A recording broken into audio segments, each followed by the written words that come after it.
Assalamualaikum warahmatullahi wabarakatuh. Baik, jumpa lagi dengan saya Danapati, Sarjana Ngarit yang akan terus berbagi informasi seputar dunia peternakan maupun dunia pertanian. Ses, gimana Min? Baik, ini seperti yang Mimin sampaikan kemarin ya. Kali ini kita masih akan membahas masalah lubang ini ya. Ini untuk yang sobat ngarit imannya tipis itu harap hati-hati ya. Ini jangan sampai pikirannya traveling kemana-mana. Jika kemarin ini kita membahas terkait dengan mengapa sapi mengalami pendarahan setelah dilakukan perkawinan ya, baik itu kawin alami atau inseminasi buatan. Ini kita hari ini akan membahas kembali, ini masih terkait dengan pendarahan ya. Ini benar-benar penting untuk diperhatikan, khususnya untuk para sobat ngarit. Kenapa sapinya itu bisa mengalami pendarahan?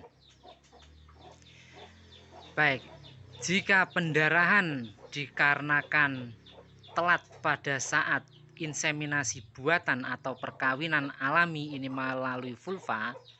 Baik, pendarahan yang kita bahas kali ini adalah pendarahan yang melalui anus atau lubang kotoran ya. Ini sekali lagi Mimin ingetin ini untuk sobat ngarit itu pikiran jangan sampai traveling kemana-mana, bahaya itu, bahaya betul Min, bahaya sekali.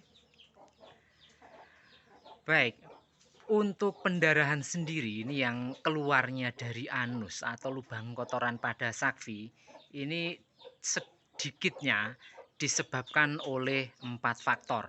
Ini kita akan bahas satu-satu dengan bahasa yang santai, kemudian dengan penyampaian yang enak ya, agar sobat ngarit bisa menerima penjelasan Mimin itu bisa gimana ya, diterima dengan mudah gitu loh. Jadi idealnya memang penyampaian sebuah informasi itu tidak harus menggunakan bahasa yang baku agar nantinya bisa diterima dan tidak ada misinformasi. Faktor yang pertama ini disebabkan oleh infeksi bakteri. Ini terutama oleh bakteri Salmonella dan E. coli. Kalau Salmonella ini kalau di kita ya, ini biasanya itu menyerang melalui tikus ya. Itu kalau kita terkena typhus itu bakterinya salah satunya adalah Salmonella typhi. Ini jadi di sapi pun ini juga bisa terinfeksi oleh bakteri Salmonella dan E. coli.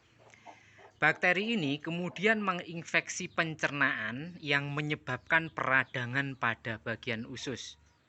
Jadi pendarahan ini disebabkan oleh adanya peradangan usus tadi. Biasanya ya ini untuk sapi-sapi yang mengalami infeksi bakteri ini ciri-cirinya itu nafsu makannya menurun, kemudian demam dan juga mengalami diare.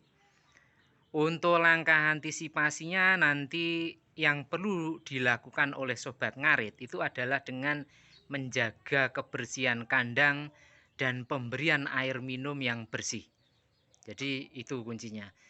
Ini Mimin tambahin lagi itu kalau perlu untuk pakan-pakan hai ya seperti hai jerami itu pastikan terbebas dari sarang tikus ya. Itu juga berbahaya itu. Berbahaya sekali Min. Untuk penyebab yang kedua ya, ini masih terkait dengan lubang. Itu adalah infeksi parasit usus. Untuk infeksi parasit usus ini lebih disebabkan oleh cacing pita atau cacing cambuk.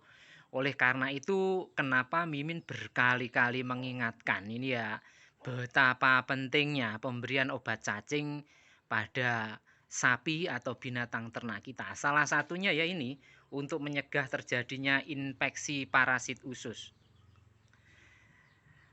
Kemudian, infeksi parasit usus ini nanti juga akan menyebabkan peradangan pada usus. Kemudian terjadilah pendarahan. Jadi banyak faktor ya, ini yang perlu diperhatikan dalam beternak. Tidak bisa asal kasih pakan, kasih minum, karena ada faktor-faktor kesehatan yang juga harus diperhatikan. Untuk penyebab yang ketiga ini dikarenakan terjadinya kolitis atau peradangan usus sendiri. Jadi 3 hal ini berbeda ya. Kalau yang kedua 1, 2 tadi itu karena infeksi bakteri, kemudian ada infeksi parasit usus. Ini yang ketiga adalah kolitis. Jadi peradangan usus yang tidak disebabkan oleh bakteri atau parasit usus. Ini karena faktor lain. Ini kolitis ini disebabkan oleh perubahan pola pakan yang secara drastis. Kemudian stres juga dapat menyebabkan kolitis. Kolitis ini sama, ini yang diserang masih usus ya, sehingga terjadi peradangan. Jadi sobat ngarit itu kalau merubah pakan, ambil contoh perubahan dari komboran.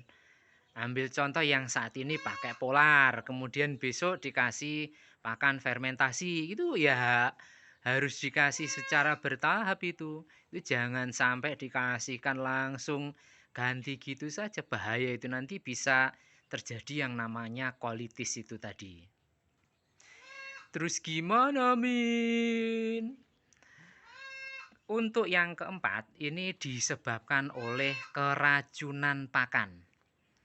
Jadi faktor keempat ini disebabkan oleh keracunan pakan, terutama keracunan pakan yang disebabkan oleh pakan yang tercemar atau mengandung bahan berbahaya ataupun juga mengandung jamur beracun.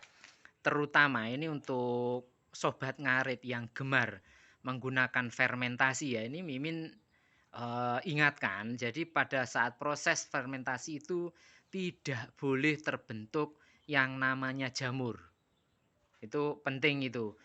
Kalau pada saat fermentasi itu terbentuk jamur, ini kita tidak bisa mengetahui apakah jamur tersebut itu jamur beracun atau tidak, karena kita tidak memiliki lab untuk pengujian. Yang pasti fermentasi yang sempurna itu tidak akan menyebabkan jamur berwarna hitam ya. Itu yang pasti, jamurnya akan cenderung berwarna putih. Saran Mimin, ini untuk pakan fermentasi yang berjamur itu mendingan jangan dikasihkan itu. Itu bahaya. Harganya ndak seberapa, nanti sapi kita bermasalah. Untuk penanganan sapi yang keracunan ini nanti Mimin saranin ya, atau yang terjadi peradangan akibat oleh bakteri, kemudian oleh parasit, oleh kolitis, itu mendingan ini sobat ngarit ini segera memanggil dokter hewan terdekat agar dapat diberikan penanganan secara cepat dan tepat. Jadi jangan ambil resiko. Baik, itu tadi pembahasan kita kali ini ya, terkait dengan pendarahan yang disebabkan oleh berbagai faktor, diantaranya adalah bakteri, kolitis, infeksi usus, kemudian keracunan. Semoga ya video ini nantinya dapat memberi manfaat bagi sobat ngarit semuanya. Jangan lupa untuk like, komen, subscribe, share ya ke tetangga, ke pacar-pacar kamu, kemudian ke Pak Bupati ya, Pak Bupati bolehlah di-share, Pak Gubernur juga, agar nantinya ini semakin banyak ya yang teredukasi, terutama terkait dengan dunia peternakan, agar kita nantinya itu bisa maju bareng-bareng gitu loh ya, sejahtera bareng-bareng. Baik, itu dulu video kita kali ini. Sehat dan sukses untuk kita semua. Assalamualaikum warahmatullahi wabarakatuh.